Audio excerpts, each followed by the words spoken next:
So here we see a young girl sitting, waiting for the school bus when a man runs out of his car and attempts to pick her up. Kind of picks her up for a second.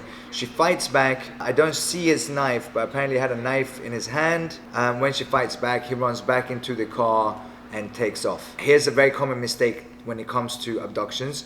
People think that it's, happening out of the blue in a dark parking lot, or that someone just sees someone and decides to pick that kid up. And that can happen as well. But a lot of times when it comes to predators, they're sick, but they're not stupid. So they know that finding someone by coincidence, some random person, is going to be a lot harder than if they can plan it out, which they usually are very good at doing.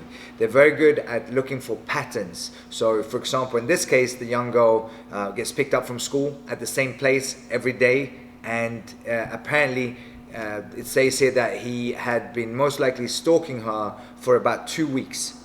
And it goes to show as well with the knife, right? If he wanted to harm her, he would have harmed her there and then with a knife, because he had a knife. He wanted to take her somewhere, and the most common reason why is because it's a sexual predator. And but statistics also show that there's a good chance that she still wouldn't have survived.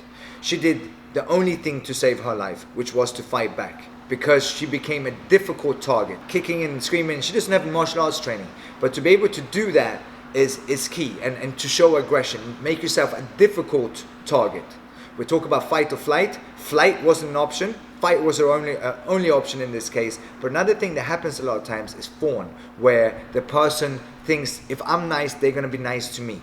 So teaching our children from a young age to fight back if they were to be abducted or someone attempts to abduct them is key, even in this case when they have a knife, because it's, even if they were to stab, and it's a horrible thing to say, but it's better to get stabbed and hopefully survive there and then, versus being taken somewhere, tortured for a few days before you get killed.